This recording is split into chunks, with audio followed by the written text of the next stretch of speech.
월요일 주식시마론 오늘의 주제입니다. 자금 경색에 흔들 증권 보험 투자 전략. 신한투자증권 임희연 연구원입니다. 연구원님 안녕하세요. 안녕하세요. 반갑습니다. 오늘 증권주 보험주의 투자 전략 세워주실 텐데요. 먼저 증권주 이야기부터 해보겠습니다. 거래대금 정말 2020년, 2021년에는 초호황이었어요. 사상 최대 기록하는 움직임을 보였는데 그 이후에 올해 주식시장 부진으로 인해서 거래대금이 뚝 떨어졌습니다. 검색을 좀 해보니까 부러운 건 미국인데요. 미국 쪽에 그 장외 시간, 거래 시간을 연장했다고 하더라고요. 네. 애프터마켓 거래 시간을 연장하게 되면서 미국 쪽 주식 거래 같은 경우는 거래 금액이 급증했다는 소식도 있는데요. 우리나라는 지금 증권업종의 영업 환경이 좀 어렵습니다. 이런 어려운 환경이 장기화될까요?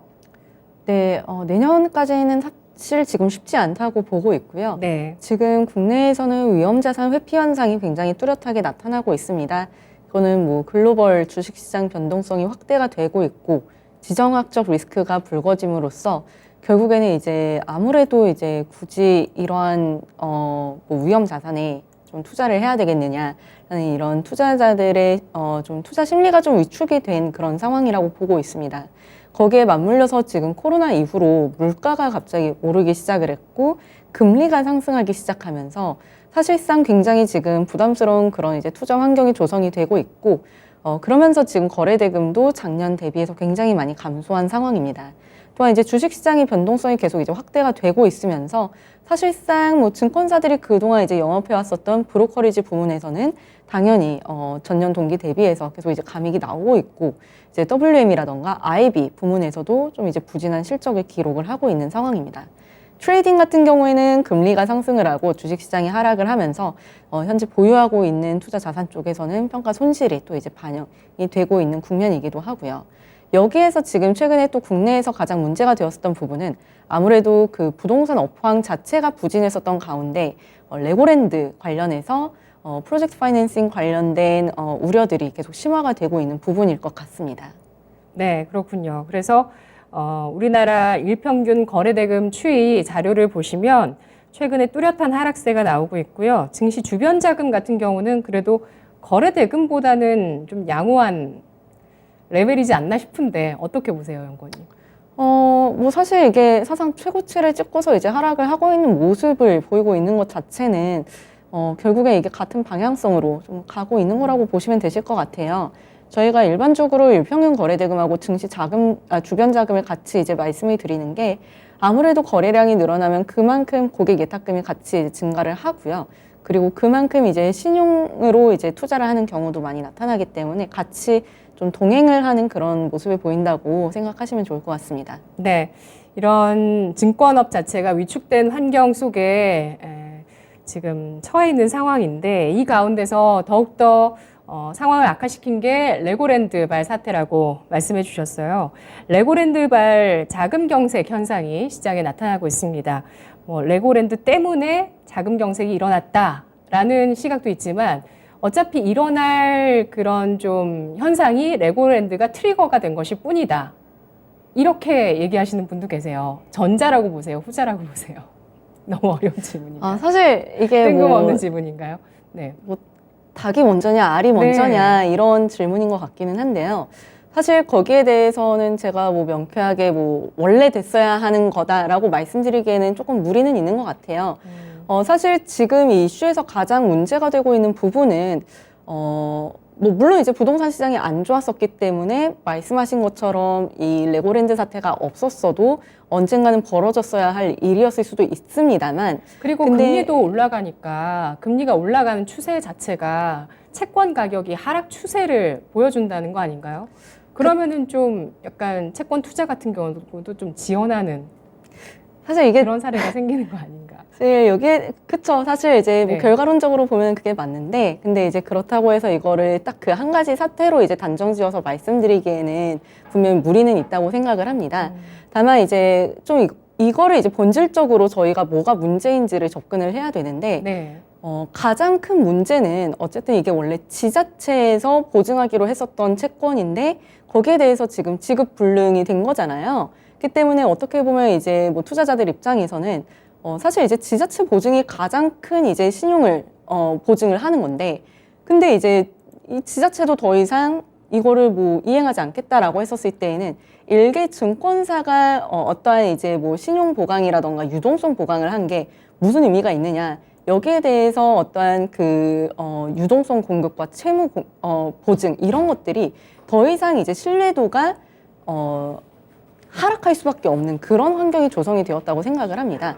그래서 그런 측면에서 사실 본질적으로 놓고 봤었을 때 이렇게까지 이제 뭐 됐어야 하는 거냐 혹은 어차피 이게 레고랜드가 아니었어도 뭐 벌어졌을 일이다라고 사실 그렇게 이제 접근을 하는 거는 뭐 옳지는 저는 않다고 생각을 하고요. 어쨌든 본질적으로 있어서 지금 증권업종에게 굉장히 큰 타격을 준 이슈이기 때문에 뭐 이거를 그렇게 접근하는 것은 저는 옳지 않다고 좀 보고는 있습니다. 네. 네. 그 채무 불이행에 대해서 그래도 다시 또 번복을 해서 김진태 강원도지사가 2,050억 원 채무에 대해서 이제 보증을 하고 그렇게 되면은 레고랜드와 그 강원도 중도개발공사가 정상화되는 단계에 들어갈 수 있다 이런 발언들을 하긴 했는데요. 어쨌든 그 한번 금이 간 신뢰에 대해서는 아직 회복되지 않았다고 연구원님도 좀 판단을 하시는 것 같아요. 저 이게 신뢰가 회복되려면 굉장히 긴 시간이 걸릴 수밖에 없습니다. 네. 그런 상황이군요. 그래서 이 레고랜드발 사태로 인해서 이 증권업에서도 유동성 경색의 문제를 겪고 있다. 이렇게 우리가 생각해야 될까요? 네, 맞습니다. 그래서 이제 뭐 증권사들이 그동안에 채무를 보증해 왔었던 그런 이제 부동산 PF, ABCP라던가 네. ABSTB 쪽에서 계속 이제 차환이 일어나고 있는데 네. 이게 차환이 쉽지가 않아진 거죠. 아무래도 이제 뭐 시장에서는 더 이상 투자자들이 우리는 이제 더 이상 부동산 PF 쪽은 투자하지 않겠어라고 하는 이제 경우도 물론 발생을 하고 있고요. 이렇게 되면은 증권사들이 기존에 이제 약속했었던 신용 공여와 유동성 공여 이런 부분들이 모두 다 이제 자금 보충이 일어나기 시작하면서 부담이 되기 시작하는데 이게 대부분의 증권사들이 자기 자본의 100% 이내에서 이러한 그 신용의 어떠한 채무 보증을 제공을 했었기 때문에 크게 지금 문제가 되지 않을 것으로 보고 있는데 일부 중소형사들 같은 경우에는 현재 유동성 리스크가 굉장히 크게 불거지고 있는 상황입니다. 저희는 이제 이러한 부분을 보기 위해서 조정 유동성 비율이라고 하는 어떤 이제 그 유동성 지표를 좀 살펴보는데요. 대부분의 증권사들이 일단 이 유동성 비율이 지금 100%를 상회를 하고 있는 상황입니다. 크게 문제가 없을 수도 있다는 거죠. 다만 앞서 말씀드렸던 것처럼 중소형사들 같은 경우에는 일부 문제가 될 수 있는 여지가 있다 정도로 해석을 하시면 좋을 것 같습니다. 네. 따라서 이런 자산에 대한 부실화 가능성, 특히 중소형사를 중심으로 해서 나타날 수 있다는 것은 잠재적인 리스크라고 볼 수 있겠는데요. 이에 대한 대응 방안이 있을까요? 사실 가장 현실적인 대응 방안은 증권사 차원에서 접근을 한다면은 네. 이 조정 유동성 비율을 일단 100% 이상으로 올려야 됩니다. 그러면은 조정 유동성 뭐 자산을 늘리던가 혹은 유동성 부채를 줄이던가 혹은 채무 보증을 줄여야 되는데 이 우발 채무는 일시에 줄일 수가 없겠죠. 이거는 계속 지금 신용 공여가 들어가고 있기 때문에 쉽지 않을 거고요. 그러면은 결국에 유동성 자산이 늘려야 되는데 조달도 쉽지 않은 상황입니다. 당연히 이제 유동성 부채도 줄이기가 어렵고요. 그렇기 때문에 결국에는 지금 뭐 금융 당국에서 나서서 좀 많이 이제 도와주고 있는 상황인데 현재 시장 신뢰 회복 목적으로 약 50조 원 규모로 유동성 공급 프로그램이 가동이 되고 있는 상황입니다. 그리고 한국증권금융 같은 경우에도 중소형 증권사들 대상으로 RPMAB라던가 증권담보대출로 지금 유동성에 지원을 해주고 있는 상황이고요. 산업은행도 2조 원 수준의 증권사 CP 매입을 지금 시작을 했습니다. 오늘부터는 이제 일부 대형 증권사들이 자금을 좀 이제 집행을 하면서 중소형 증권사들의 PF ABCP를 지원하는 쪽으로 현재 진행을 하고 있습니다. 네. 돈맥경화 리스크에 노출될 가능성이 있는 증권사를 추려내는 데 있어서 중요한 지표로 조정 유동성 비율이라는 지표를 꼽아주셨는데요. 일단 뭐 정부 차원에서 대응 방안들, 유동성 방안들이 나오긴 했지만 이런 조정 유동성 비율을 높일 수 있는지 일부 증권사 몇몇 네. 196군데 한해서인 것 같아요. 나머지는 다 100% 이상이거든요. 지금 주신 자료에 따르면. 네, 맞습니다. 네. 이게 사실 좀 굉장히 많은 이제 그 내용으로 보도가 되고 있는데 사실 어느 정도 수준까지는 숫자로 놓고 보았을 때에는 증권사들이 감내 가능한 수준인데 사실 이게 증권사들의 조정 유동성 비율을 놓고 보았을 때 단순하게 지금 부동산 PF 쪽만 볼 수 있느냐라고 했었을 때 그거는 아니거든요. 왜냐하면은 ELS라던가 기타 다른 상품에서도 또 이제 이슈가 될 수 있는 부분이 있다면은 그 또한 커버를 해야 되기 때문에 조정 유동성 비율이 높으면 높을수록 좋고 100% 언저리에 있으면은 사실 조금 더 이제 적극적으로 관리를 하면 좋겠죠. 네. 이런 차원에서 이제 또 할 수 있는 뭐 증권사들이 자체적으로 대응할 수 있는 방안은 대표적으로 구조조정이 있을 수 있겠습니다. 아무래도 지금 전체 비용 중에서 인건비 비중이 높은 증권사들은 구조조정을 집행을 할 가능성이 좀 높아 보이고요. 그리고 만약에 그럼에도 불구하고 정부의 어떠한 자금 공급이라던가 혹은 이러한 이제 유동성 비율 개선 노력에도 불구하고 자본 잠식에 이르는 증권사들의 경우에는 중장기적으로 M&A 매물로 좀 나올 수 있는 개연성도 있지 않을까라고 보고 있습니다. 네. 자본 잠식 가능성이 있는 증권사 있다고 보세요? 물론 있죠. 네. 어떤 증권사인지는 상장사 가운데서는 크게 뭐 위험이 있는 증권사 제가 있을까요? 특정 증권사를 사실 이걸 콕 집어서 말씀드리기는 조금 어렵기는 합니다. 왜냐하면 동종업계에 아무래도 있다 보니까 제가 이제 한 증권사를 특정해서 이야기를 하게 되면 거기에 대한 파급 효과가 크기 때문에 네. 제가 딱 특정해서 말씀드릴 수는 없는데 뭐 최근에는 기사화가 되게 많이 되는 것 같더라고요. 네. 네, 그 정도 힌트로 말씀해 주셨습니다. 그리고 이런 유동성에 대한 확충을 위해서 구조조정의 가능성들, 뭐 인력을 줄인다든지 아니면 인수합병으로 가는 수순으로 밟게 되는 증권사가 나타날 수도 있다는 점 짚어주셨는데요. 자, 그렇다면은 내년도에 대해서도 전망을 좀 해보겠습니다. 내년 증권 업종은 어떤 변수로 움직일지 전망을 해주시고요. 실적 전망도 좀 알아볼까요? 네, 증권사들 같은 경우에는 가장 중요한 변수가 결국에는 코스피 그리고 일평균 거래대금입니다. 저희가 내년 코스피 밴드는 2000에서 2600포인트를 전망을 하고 있고요. 이에 맞춰서 일평균 거래대금은 12.3조 원을 예상을 하고 있습니다. 사실 이제 지금 코스피 밴드라던가 거래대금 같은 경우에는 올해 대비해서 하락하고 감소하는 모습이기 때문에 사실상 그렇게 긍정적으로 볼 만한 요인은 좀 제한적이라고 말씀드리고 싶어요. 지금 화면에 나온 차트를 보시면은 이게 거래대금하고 코스피 변동에 따른 국내 증권업종의 주가 변동인데요. 보시면은 이제 Y축은 거래대금이고 U축은 코스피 증가율입니다. 상승률. 그리고 이제 보시면은 이 점들이 있는데 회색으로 표시된 점들은 증권업 지수가 코스피 대비해서 아웃퍼폼을 할 때고 이제 그 회색은 언더퍼폼을 할 때인데 지금 보시면은 이제 제가 내년은 거래대금이 올해 대비해서 감소를 하고 코스피는 하락할 것으로 예상을 하고 있는데 보시면은 이 구간에서는 증권업 지수가 100% 그 코스피 대비해서 언더퍼폼을 하는 모습을 보실 수가 있기 때문에 현재로서는 증권업종에 대해서 그렇게 막 긍정적으로 볼 만한 요인은 영업 환경적으로 놓고 봤을 때는 제한적이다라고 말씀을 드리고 싶습니다. 네.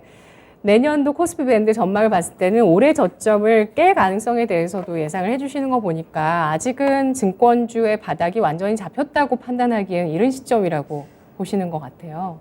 그쵸? 네. 네. 전략을 한번 그럼 세워볼까요? 증권업의 투자 전략 그리고 탑픽 알아보겠습니다. 연구원님. 네, 일단 뭐 단기적으로는 지금과 같은 이런 돈맥 경화 네. 상황이 좀 이제 장기화될 때에는 정말 최악의 상황에서도 자체적으로 좀 이걸 자본으로 모든 그 리스크를 흡수할 수 있는 그런 이제 증권사를 선호를 하거나 혹은 이러한 리스크에 있어서 상대적으로 덜 노출되어 있는 그런 증권사를 선호하는 것이 전략적으로 옳지 않을까 보고 있습니다. 정말 최악의 상황에서도 그냥 자본력으로 버틸 수 있는 그런 증권사를 가져가는 게 좋다라고 보시면 되실 것 같고요. 결국에 이게 뭐 어떠한 정부의 자금 공급이라던가 뭐 외부 환경이 반등이 되는 것보다도 자체적인 이제 경쟁력으로 버틸 수 있어야 되는데 그게 만약에 불가능하다면 모회사로부터 자금 수혈이 가능한 증권사야겠죠. 어떠한 그룹사에 소속이 되어 있거나 혹은 뭐 대주주가 좀 이제 그 자금 여력이 된다거나 이런 증권사들을 선호를 할 수 있을 텐데 저는 사실 그런 것보다도 조금 더 중장기적인 관점을 가져가는 게 좋지 않을까 보고 있습니다. 네. 왜냐하면 지금의 이러한 영업 환경은 굉장히 비정상적이라고 생각하고 있고요. 네. 이러한 비정상적인 영업 환경이 정상화될 때에 가장 베타가 높을 종목을 좀 선별적으로 접근하는 게 좋지 않을까 보고 있고, 그런 차원에서는 키움증권을 현재 업종 탑픽으로 말씀을 드리고 있습니다. 네, 알겠습니다. 비정상적인 업황 상황에서 오히려 그때 또 투자의 기회가 생긴다는 점을 감안했을 때 그런 차원에서 증권주 또 관심을 가져볼 만하다는 의견입니다. 바닥에 대해서는 아직은 완전히 논하기는 좀 어렵겠지만 중장기적으로 접근 가능한 시점은 지금 이 구간에 와 있다라는 점에 대해서 이야기하면서 베타가 가장 클 증권사로 키움증권 탑픽으로 꼽아주셨네요. 보험업종으로 넘어가 보도록 하겠습니다. 올해 연초부터 연구원님 모시고도 저희가 얘기 많이 했지만 금리 인상기에 사실 제일 주목을 크게 받았던 섹터가 보험이거든요. 근데 이 금리 상승기에 일단 업종 선호도 자체에 높아진 측면도 있긴 하지만 또 한편으로는 최근에 코스피가 하락하게 되면서 보험사가 이익을 훼손받은 측면도 있더라고요. 어떤 내용일까요? 생명보험사들 같은 경우에는 이제 주요 상품들 중에 하나가 변액보험이라는 게 있는데요. 네. 이 변액보험은 좀 이제 펀드랑 유사한 성격을 가지고 있습니다. 그래서 이제 그 고객들이 납입하는 보험료를 이제 일정 부분을 이제 코스피라던가 혹은 이제 채권 이런 쪽에 이제 투자를 하게 되는데, 여기에 대해서 펀드랑 가장 다른 점은 미니멈 개런티가 있다는 거죠. 사실 펀드 같은 경우에는 이제 모든 수익률이 그대로 이제 투자자에게 온전히 전가가 되는데, 이런 변액보험 같은 경우에는 투자자들에게 예를 들면 2.5%의 그 최저 보증을 이제 제공을 합니다. 무조건 연간 2.5%의 수익을 돌려주겠다는 거죠. 그런 차원에서 이제 만약에 코스피가 5% 하락을 했다라고 하면은 이 보험사는 고객에게 7.5%를 돌려줘야 되는 거죠. 결국에 여기에 대해서 이제 보험금을 줘야 되는 게 생기는데, 이거를 저희는 보증 준비금 적립이라고 부르고요. 네. 이게 결국에는 지금 변액보험 쪽에서 이렇게 코스피가 하락을 하게 되면은 이러한 그 변액보험 보증 준비금이 늘어난다라는 차원에서 적립이 일어나면 이건 결국에 은행으로 치면은 충당금을 적립하는 거랑 비슷한 개념인 거거든요. 그래서 이제 좀 적립이 이루어졌고, 반대로 추후에 만약에 주식시장이 상승을 하게 되면은 여기에 대해서는 다시 환입이 이루어지는 그런 구조라고 보시면 됩니다. 당분기 같은 경우에는 코스피가 크게 하락을 하면서 여기에 대해서 대규모 적립이 이루어졌다고 보시면 되실 것 같고요. 중장기적으로는 언제든지 이것을 환입 가능한 이익 규모라고 보셔도 됩니다. 네. 이렇게 코스피에 연동되는 변액보험 같은 경우는 코스피가 하락했을 때 위험에 노출이 되는 측면이 있군요. 아까 말씀해 주신 보증준비금을 더 늘려야 된다는 차원 때문입니다. 이런 것들 때문에 이익이 훼손되는 그런 사례들이 나오고 있다는 걸 보험주 투자하시면서도 좀 생각을 해보셔야 될 내용인 것 같은데, 워낙 변수가 많은 섹터이기도 해요. 그렇죠. 사실 봐야 네. 하는 지표도 많고 공부해야 될 그쵸. 것도 많은데 어렵기도 하고요. 네. 제가 지난번에 나오셨을 때도 어려움을 막 호소했었는데 네. 그때 막 설명해 주셨던 것 가운데 올해 가장 또 큰 변수 가운데 하나입니다. IFRS 17 도입 이슈거든요. 도입된 이후에 주목할 것은 이제 지속 가능성이라고 이야기를 맞습니다. 하더라고요. 이게 무슨 내용일까요? 이제 IFRS 17의 가장 핵심 내용은 보험 부채를 시가로 평가를 하는 거고요. 네. 그리고 기존에는 현금주의로 인식을 하던 그 모든 이제 캐시플로우를 이제는 발생주의로 회계 원칙을 이제 변경을 하는 겁니다. 그러면 이제 이 발생주의로 이제 변경을 하게 되면은 이제 약간 이렇게 되는 거예요. 기존 같았으면은 올해에는 보험료가 들어왔는데 보험금이 안 나갔네 하면은 그 해 이익은 이제 풀리 다 반영이 되는 거겠죠. 근데 만약에 그 다음 해에 보험료가 들어왔는데 보험금이 더 많이 나갔어 하면은 그때는 또 이제 손익이 마이너스가 될 거고, 만약에 그 다음에 또 이제 보험료가 들어왔는데 보험료가 또 더 나갔다 하면 계속 이제 마이너스가 나오면서 손익의 변동성이 이제 보험금이 얼마나 청구되었느냐에 따라서 달라지게 되는 구조인데요. 이제 발생주의로 바뀌게 되면은 이러한 손익 흐름이 조금 이제 평탄화되는 모습이 나온다고 보시면 됩니다. 예를 들면은 앞으로는 예를 들어서 이제 제가 보험료 100인 상품을 가입을 했고, 이 보험사가 생각했었을 때 제 보험 계약으로부터 예상이 되는 미래 이익이 예를 들어서 20이라고 가정을 하고 저의 보험 계약 기간이 5년이라고 쳤었을 때, 앞으로 매년 이제 이 미래 예상 이익인 20을 5년 동안 사식 이익으로 이제 인식을 하는 개념이라고 보시면 됩니다. 단순하게 보험료가 들어온 것을 그만큼 이제 보험금액이 또 이제 청구된 만큼 지급을 하고 이런 방식으로 더 이상 이제 손익을 계산하는 것이 아니라 말 그대로 정말 이 계약 기간에 걸쳐서 미래에 예상이 되는 이 보험 계약 가치를 부채에서 상각을 하면서 이익으로 인식을 하는 구조가 되면서 이 이익의 그 안정성을 도모를 하게 되는 건데요. 여기서 이제 이 지속 가능성이라고 하면은 결국에 이 미래 예상되는 이익을 이 보험사가 여러 가지 가정을 넣어서 산정을 할 거잖아요. 뭐 보험 계리적 가정이 있을 수 있고 경제적 가정이 있을 수 있는데 경제적 가정이라고 하면은 잘 아시겠지만 금리라던가 코스피 같은 그런 이제 매크로 변수라고 보시면 되시겠고 계리적 가정이라고 하면은 이 보험 계약 자체에 대한 손해율, 유지율, 사업 비율 이런 이제 주요 이제 핵심 지표들을 가지고 산정을 하는 건데 여기에 대한 이런 지표들에 대한 가정치가 보수적이면 보수적일수록 미래 예상 이익이 적겠죠. 하지만 만약에 공격적으로 가정을 하게 되면은 그만큼 이익이 뻥튀기가 될 수 있는데 이 지속 가능성은 결국에는 이 가정치들을 얼마나 보수적으로 산정을 하느냐에 따라 달린다고 보시면 되실 것 같습니다. 그게 각 회사 자체별로 다 예상을 달라요. 하는 건가요? 네. 회사별로 이제 예상을 하고요. 예. 여기에 대해서 이제 게리 컨설팅 펌에서 이제 컨펌을 좀 해주는 그런 이제 작업들이 들어가게 되는데 이 회사들이 가지고 있는 계약들의 퀄리티에 따라서 혹은 계약 포트폴리오에 따라서 다 달라지는 그런 변수들이기 때문에 사실 여기에 대해서는 앞으로 이 지속 가능성을 좀 모니터링을 할 필요가 있습니다. 급격하게 갑자기 손해율 예상치가 확 튀어버리면은 이 미래 예상 이익이라고 하는 이 CSM이라는 이 지표가 갑자기 이제 변동을 하게 될 수 있고요. 사실 잘 아시겠지만 이게 이익이 언제든지 서프라이즈가 나오는 건 좋은데 쇼크는 좀 별로 안 좋잖아요. 그런 것처럼 사실 이 미래 예상 가능 이익도 좀 이제 그 보수적으로 접근을 하다가 더 잘 나오는 게 유리하지 이걸 가정치들을 굉장히 이제 좀 기준을 완화를 해서 적용을 하게 되면은 추후에 좀 시장의 실망감이 커질 수 있지 않을까라고 보고 있어서 그런 측면에서는 지속 가능성이 중요하다라고 말씀드리고 있습니다. 네. 그래서 IFRS 17 도입 이후에 연구원님도 또 투자자 여러분들도 이 보험사들이 지속 가능성을 추구하는지를 계속 모니터를 할 텐데 연구원님은 어떤 점을 주로 살펴보실 생각이세요? 어떤 지표를 보신다고 해야 될까요? 아니면은 예상하고 계시는 지속 가능성을 보여줄 보험사가 있으신지? 대부분의 이제 상장된 보험사들은 지속 가능성을 보여줄 겁니다. 네. 왜냐하면은 사실 이제 이러한 그 가정치들을 다 공시를 하게 되어 있거든요. 그래서 만약에 이제 이 회사들이 만약에 비슷한 이제 보험 계약을 가지고 있는 다른 회사는 가정을 보수적으로 했는데 이 회사는 왜 덜 보수적으로 했느냐에 대해서 결국에는 퀘스천이 생길 거기 때문에 그런 차원에서 접근을 한다면은 결국에는 어느 정도는 이제 시장 눈높이에 맞춰서 다 같이 좀 보수적으로 좀 산정을 하게 되는 그런 계기가 되지 않을까 생각을 하고 있고요. 어느 특정 보험사가 조금 더 보수적일 거다라고 말씀드리기는 어렵지만 이 17으로 전환되는 과정에서 어떤 보험사가 더 수혜를 받을 수 있느냐라는 관점으로 좀 접근을 할 수 있을 것 같습니다. 왜냐면 사실 가정치들을 제가 벌써부터 어디가 더 보수적일 거다라고 말씀드리는 건 쉽지가 않거든요. 근데 일반적으로는 자본 여력이 조금 더 이제 풍부한 그런 증권사가 조금 더 보수적일지 않을까라고 보고는 있고요. 좀 더 수혜를 기대할 수 있을 만한 보험사는 아무래도 그동안에 이제 현금주의 회계 원칙에서 조금 불리했었던 그런 보험사들이지 않을까 보고 있고요.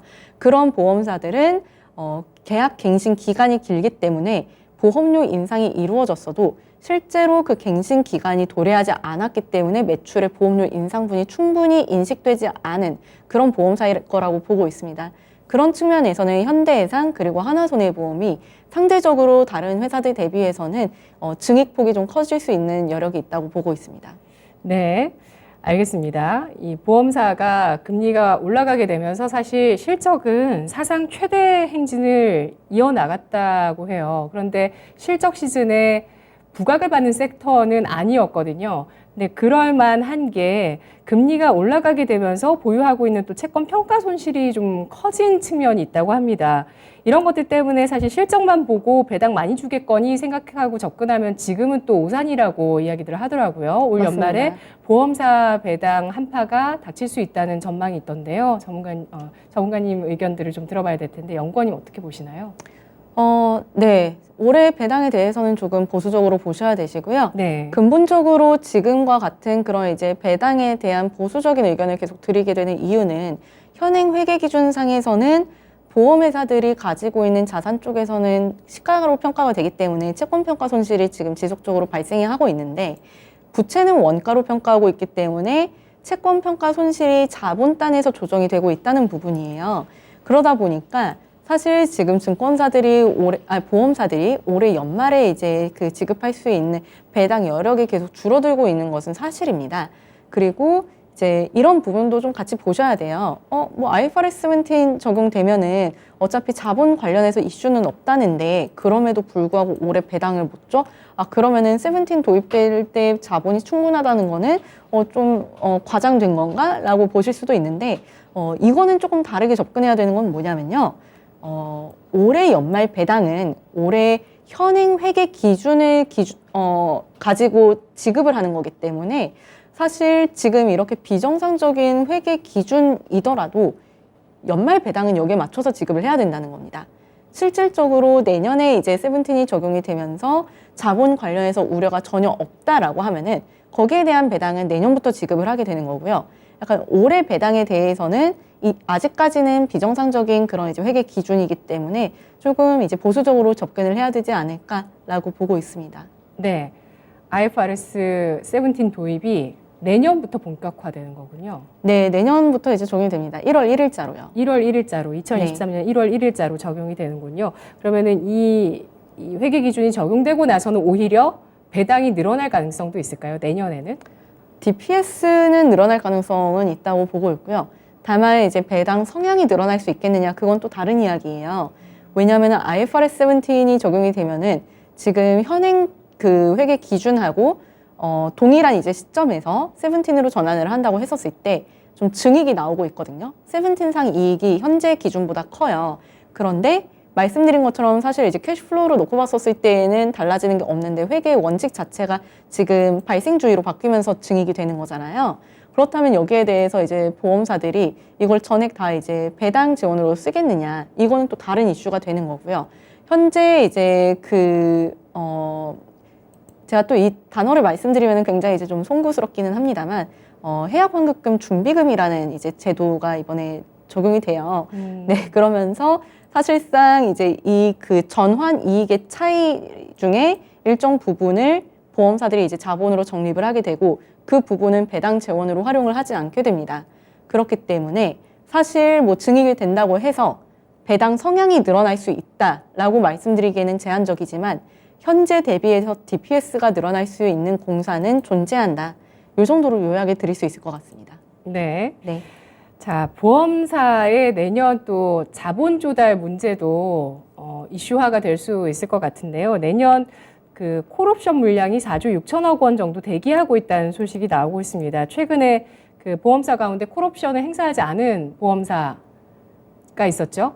네. 예. 그렇게 되면서 이제 내년에 이제 콜옵션 물량이 이렇게 대기하고 있기 때문에 과연 이들도 콜옵션을 행사할 수 있을 것인지 아니면 연기를 할 것인지도 주목이 될 수밖에 없을 것 같고요. 행사를 하려면 어쨌든 자금 조달이 있어야 되는 거 아니겠습니까? 그래서 이런 리스크가 좀 표면화될 수 있다고 하는데 어떻게 봐야 될까요? 이미 사실 여기에 대해서는 보험사들도 이미 유동성 리스크에 대해서 좀 노출이 되었다라고 보시는 게 조금 더 합당할 것 같아요. 뭐 말씀하신 그 H모 생명보험사가 네. 이번에 그 콜을 행사하지 않겠다라고 했다가 또 그걸 이제 번복을 하면서 네. 또 이제 보험사들의 이제 이런 그 신종자본증권 그리고 후순위채 쪽에서의 좀 이제 그 콜 관련된 그런 이제 리스크가 부각이 되고 있는 상황이고요. 다만 이제 이 이슈가 불거진 이후로 현재 전방위적으로 대부분의 보험사들이 내년에 이제 도래하는 그 콜옵션 행사 그를 모두 다 이제 전액을 상환을 하려고 지금 준비를 하고 있습니다. 이를 위해서 현재 이제 뭐 저축성 보험도 많이 판매를 하고 있는 상황이고요. 아마 아시겠지만 지금 일시납으로 보험사들이 굉장히 많은 저축성 보험들을 팔고 있습니다. 뭐 금리 뭐 5%에서 6%까지 지금 제공을 하고 있는 상황인데 이러한 걸로 지금 크게 문제가 될 거라고 보고 있지는 않고요. 보험사들 같은 경우에는 현재 유동성 비율이 거의 대부분이 100%를 상회하고 있기 때문에 앞서 말씀드렸던 것처럼 증권사들만큼의 자금 경색으로는 이어지지 않을 가능성이 높습니다. 네, 알겠습니다. 내년 보험 섹터 핵심 변수 알아보겠습니다. 실적도 전망해 볼까요? 네, 뭐 보험 업종의 가장 중요한 변수는 결국에 금리일 것 같고요. 금리는 저희 하우스는 뭐 내년 이제 그까지는 사실 1분기 말, 2분기, 네, 이때쯤 해서 이제 좀 픽아웃하는 쪽으로 저희 하우스는 일단 보고는 있는데요.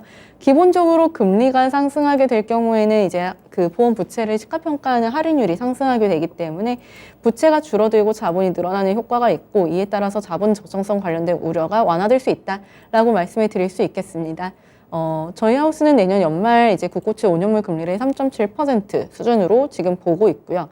그리고 그 이외에 이제 주요 영업 지표라고 하면은 뭐 손해율, 뭐 사업 비율, 투자 영업 이익률 이런 것들을 보실 수가 있는데 기본적으로 위험 손해율 같은 경우에는 올해 워낙 좋았었기 때문에 내년에는 이에 따른 이제 기저 효과로 다소 상승할 것으로 예상을 하고 있습니다.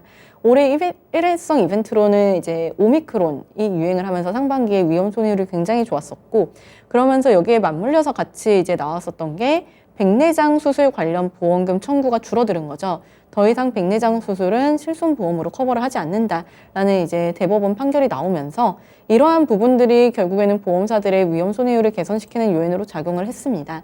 그리고 여기에 맞물려서 자동차 손해율 같은 경우에도 운행량이 감소를 하면서 개선이 되는 모습을 보였었고요.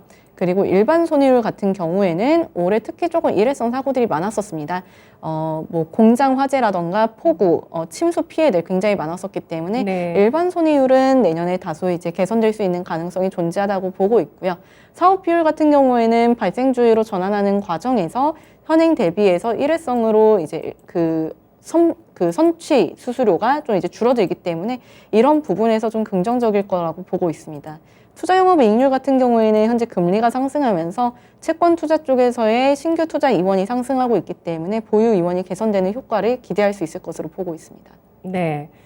그렇군요. 보험 섹터의 어떤 가장 좋았던 시기가 금리가 인상되면서 다시 오미크론이 유행하는 그런 올해 상반기였다고 좀 볼 수 있을까라는 생각도 드는데요.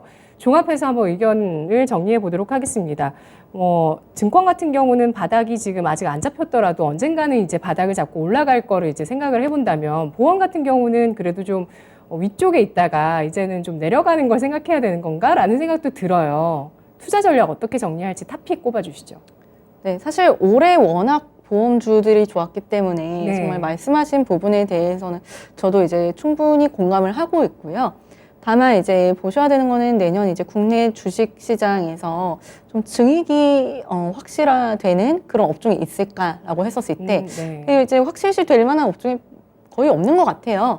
근데 배터리, 그쵸. 반도체도 바닥을 잡으면 네. 좀 올라가 줄까 근데 이제 싶은데. 보험 업종 같은 경우에는 현재 이제 컨센서스에 이렇게 증익이 크게 나올 수 있는 게 전혀 잡혀 있지 않거든요. 네네. 왜냐하면 회계 기준이 변화를 하게 되면서 사실상 내년에 나올 수 있는 증익을 저희가 시장 컨센서스에 반영을 하고 있지 못해요. 이런 부분에서는 이제 수급적으로 좀 유리해질 수 있는 환경이라고 저는 보고 있고요. IFRS 17 도입이 되면서 조금 이제 턴어라운드가 뚜렷할 만한 그런 생명보험 업종이 상대적으로 부각을 받을 수 있지 않을까 보고 있습니다. 그럼 보험사 가운데서도 내년에 턴어라운드 할 수 있는 종목이 있다고 보시는 건데 탑픽 알아볼까요? 네, 현재 업종 탑픽으로는 생명보험사는 삼성생명 그리고 하나생명, 손해보험사 중에서는 DB손해보험, 현대해상 이렇게 두 군데 말씀을 드리고 있습니다. 네, 알겠습니다. 간략하게 탑픽을 꼽아주시면서 오늘 이 시간 마무리해 보도록 하겠습니다. 연구원님 오늘 분석 잘 들었습니다. 고맙습니다. 네, 감사합니다. 네, 오늘 내년 증권 보험 업종에 대한 전망 함께 해봤습니다. 신한투자증권 임희연 연구원이었고요. 지금까지 투자 판단에 도움드릴 수 있는 내용들 알아봤습니다. 다만 주가의 상승과 하락을 보장하지 않는다는 점 유의하시면서 투자에 나가시기 바라겠습니다. 오늘 장 마무리 잘하세요. 내일 뵙겠습니다. 고맙습니다.